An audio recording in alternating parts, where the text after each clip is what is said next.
비상 상황입니다. 비상 상황입니다. 기장입니다. 모든 승무원은 즉시 비상 착륙 태세 갖추시기를 바랍니다. 승객 342명을 태운 보잉 777이 태평양 상공 위에서 긴박한 상황을 맞이했습니다. 원래 목적지가 아닌 한국의 인천국제공항에 불시착해야 하는 상황, 그 상황이 몹시 불안한 미국 유나이티드 항공의 승무원 에밀리 스콧은 이 사건 후에 한국에 대한 이미지가 180도 바뀌었다고 하는데 과연 어떤 놀라운 사연이 있는지 자세한 이야기를 들어보겠습니다. 이야기 시작 전 구독과 좋아요는 저에게 큰 힘이 됩니다. 안녕하세요. 저는 유나이티드 항공의 승무원 에밀리 스콧입니다. 오늘 저는 절대 잊을 수 없는 비행, 그리고 한국 인천공항에서 경험한 기적 같은 순간을 여러분께 전해드리려 합니다. 그날은 LA에서 도쿄로 향하는 평범한 비행이었습니다. 태평양 상공 37,000피트를 비행하며 승객 342명 모두가 편안히 잠든 밤이죠. 하지만 그 고요함은 한순간에 깨졌습니다. 에밀리 승객 한 분이 쓰러졌습니다. 저는 본능적으로 마이크를 잡고 외쳤습니다. 긴급 상황입니다. 기내에 의료진이 계시면 바로 갤리로 와주십시오. 다행히 한 승객이 손을 들고 다가왔습니다. 그는 한국인이었고 심장 전문이라고 했습니다.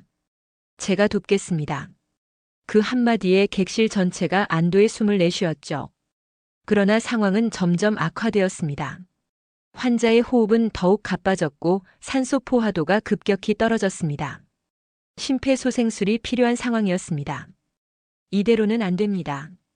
가장 가까운 공항에 착륙해야 합니다. 의사의 말에 기장은 즉시 관제탑과 연락을 시도했습니다. 그러나 기장이 보고한 착륙지는 제가 예상했던 도쿄 하네다나 베이징 같은 공항이 아니었습니다. 가장 가까운 공항은 인천국제공항입니다.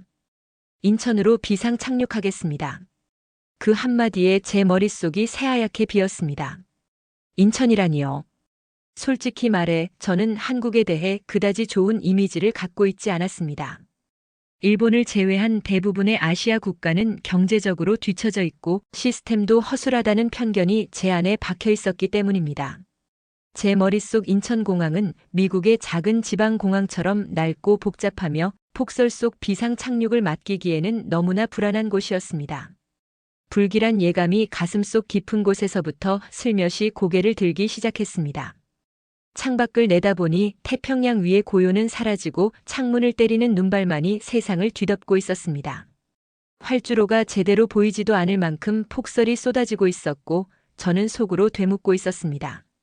저렇게 눈이 쌓인 활주로에 정말 안전하게 내릴 수 있을까? 불길한 예감은 점점 더 커져갔고 솔직히 말해 제 손끝까지 차가운 떨림이 올라오고 있었습니다. 인천공항입니다. 응급 상황 접수했습니다. 모든 준비를 시작하겠습니다. 관제탑의 차분한 목소리가 무전기를 통해 기내에 울려 퍼졌습니다. 그 목소리에는 흔들림이 없었고 마치 이런 긴급 상황을 매일 처리하는 듯한 자신감이 느껴졌습니다. 비행기는 서서히 고도를 낮추며 인천공항을 향했습니다. 객실에서는 긴장이 고조되었고 승무원들은 비상 착륙 절차를 반복적으로 확인하며 승객들에게 안전띠 착용과 비상구 위치를 안내했습니다. 창밖을 바라보니 폭설로 인해 온 세상이 하얗게 덮여 있었고 공항으로 가는 길조차 보이지 않을 정도였습니다. 그러나 활주로는 전혀 다른 모습이었습니다. 활주로 주변에는 눈 하나 없이 깨끗하게 정리되어 있었고 곳곳에 대기 중인 수십 대의 구급 차량과 구조팀이 눈에 띄었습니다. 폭설 속에서도 활주로는 완벽히 유지되고 있었으며 제설 차량이 쉼없이 움직이며 상황을 관리하는 모습이 보였습니다. 기장의 목소리가 다시 기내에 울렸습니다. 착륙 준비 완료, 모든 승무원은 자리로 돌아가 주십시오. 그의 목소리에는 긴박함 속에서도 승객과 승무원을 안심시키려는 차분함이 담겨 있었습니다. 비행기는 점점 활주로에 가까워지며 관제탑의 세밀한 지시에 따라 움직였습니다. 바람과 눈발이 심하게 몰아쳤지만 기장은 관제탑의 정확한 정보에 따라 기체를 안정적으로 조종했습니다. 남풍 오노투 활주로 상태 양호합니다.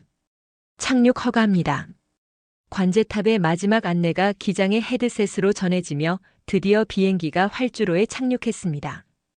바퀴가 활주로에 닿는 순간 예상외로 충격은 거의 느껴 안았습니다. 폭설 속에서도 착륙은 놀라울 정도로 부드럽게 이루어졌습니다.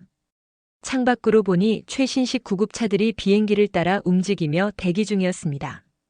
구조팀은 눈 덮인 활주로에서 신속하게 접근해 비행기를 에워쌌고, 문이 열리자마자 한국 의료진이 단숨에 기내로 뛰어들어왔습니다.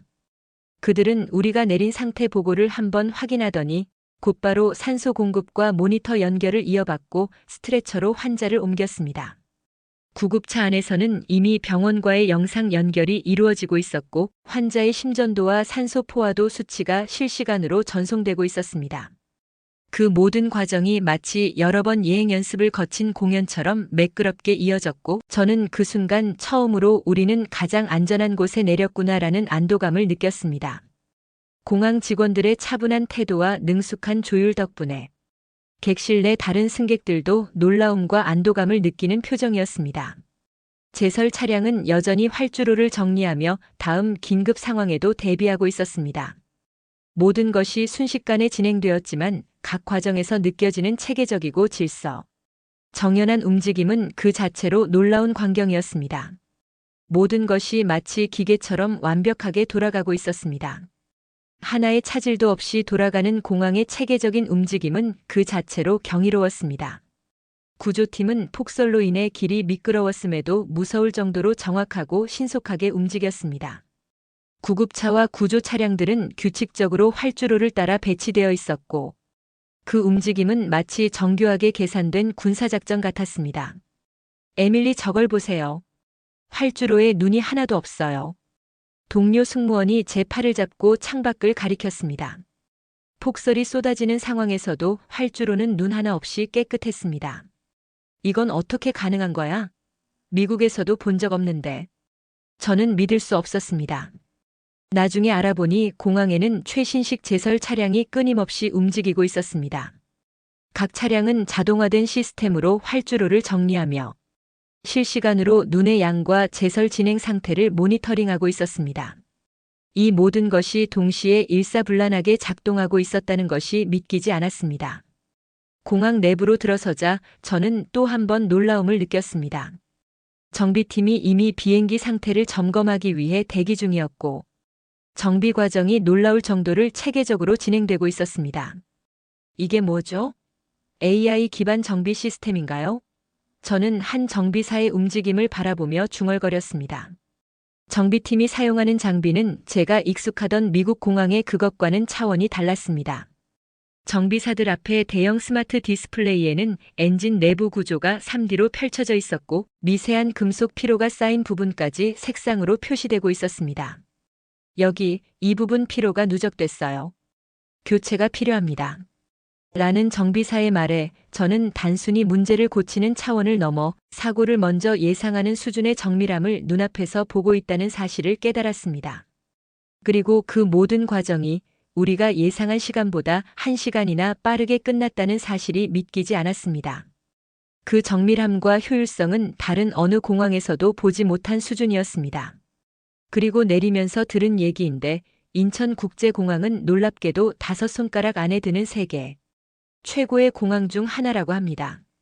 이 조그마한 나라의 공항이 그 정도로 엄청난 곳이었다니 제가 그 정도로 몰랐다는 게 조금 부끄러워졌습니다. 공항 내부의 시설은 웅장했고 첨단의 느낌이 풍겼습니다. 깨끗한 건 당연했고 가지 장비들이 최첨단 시스템으로 되어 있어서 승객들의 흐름이 매우 원활한 것이 한눈에 보였습니다. 승객들을 위한 서비스는 더할 나위 없었습니다. 무엇보다 놀라웠던 건 비상 착륙으로 긴장과 공포를 겪은 승객들을 위한 배려였습니다. 따뜻한 차와 담요는 기본이었고 어린아이들을 위한 작은 놀이공간, 가족 단위 승객을 위한 조용한 라운지형 대기실까지 빈틈없이 준비되어 있었습니다. 한편에는 전문 심리 상담사가 대기하고 있었고 불안과 두려움으로 눈물을 글썽이던 승객들이 그와 함께 이야기를 나누며 조금씩 안정을 되찾는 모습이 보였습니다. 이곳은 더 이상 단순한 환승 공간이 아니라 사람의 마음까지 돌보는 하나의 작은 도시 같았습니다. 면세점을 지나칠 때는 또 다른 세상이 펼쳐졌습니다. 최신 트렌드의 상품부터 한국 전통 특산품까지 그 규모와 다양성은 제가 상상한 범위를 넘어섰습니다. 승객들은 면세점 구경에 빠져 긴박했던 상황도 잠시 잊고 있었습니다. 한쪽에서는 외국인 승객들이 한국 전통 문화를 체험하는 모습을 볼 수 있었습니다. 한복을 입고 사진을 찍으며 웃는 승객들, 전통차를 마시며 고요히 여유를 즐기는 모습은 정말 평화로웠습니다. 저는 그들의 표정에서 감탄과 즐거움을 동시에 읽을 수 있었습니다. 얼마 뒤에는 긴급 이송되던 환자가 병원으로 이송되어 잘 치료됐고 안정을 되찾았다는 이야기를 들었습니다. 한국에서는 의료 시스템이 완벽하게 갖춰져 있어 외국인이 다쳐도 걱정 없이 최상의 치료를 받을 수 있다고 하니 그 또한 놀라지 않을 수 없었습니다. 아마 인천국제공항의 시설과 한국인들을 만나지 않았다면 믿지 못할 일이었겠지만 지금에서는 한국의 의료 제도가 미국보다 좋다는 이야기를 어느 정도 이해할 수 있을 것만 같았습니다. 마지막으로 비행기가 다시 이륙을 준비하는 동안 공항 직원들이 활주로 옆에서 손을 흔들며 작별 인사를 보내는 모습을 보았습니다. 그들은 우리 비행기가 하늘로 떠오를 때까지 그 자리에 서 있었습니다. 한 명 한 명의 얼굴에는 진심 어린 미소와 따뜻한 배려가 담겨 있었습니다. 이 공항은 단순한 공항이 아니에요. 동료 승무원이 중얼거리듯 말했습니다. 저도 고개를 끄덕였습니다. 그래요. 여긴 미래예요. 이 순간 저는 진정한 감동을 느끼며 한국 그리고 인천공항에 대해 완전히 새로운 시각을 가지게 되었습니다. 환자는 병원에서 안정적으로 치료를 받았고 비행기는 예정된 항로를 따라 다시 출발했습니다. 저는 창밖을 보며 깊은 생각에 잠겼습니다. 한국은 내가 알던 나라가 아니었어. 여기에는 미래가 있고 따뜻한 인간미가 있어. 이 경험 이후 저는 아시아 노선을 자원하며 한국을 좋아하게 되었습니다. 지금은 인천공항을 거치는 모든 비행을 최우선으로 신청하며 신입 승무원들에게 한국의 시스템과 문화를 설명하는 역할을 맡고 있습니다. 그리고 저는 이렇게 말합니다. 세계 최고의 공항을 경험해 보고 싶다면 주저없이 인천공항으로 오세요. 여기서는 최첨단 시스템과 믿기 어려운 효율, 그리고 숫자로는 측정할 수 없는 따뜻한 인간미가 한 공간 안에서 자연스럽게 공존하고 있습니다. 저는 이제 묻습니다. 공항이 단지 비행기가 오가는 곳이어야 할까요? 아니면 사람의 생명과 마음을 지키는 미래의 도시여야 할까요? 인천공항은 이미 그 답을 보여주고 있었습니다. 그곳이 바로 한국입니다. 지금까지 세계 최고의 공항으로 유명한 인천국제공항의 이야기였습니다. 인천국제공항이 외국의 공항보다 좋은 점은 무엇이 있을까요? 댓글로 여러분의 경험을 남겨주세요. 오늘도 끝까지 들어주셔서 고맙습니다.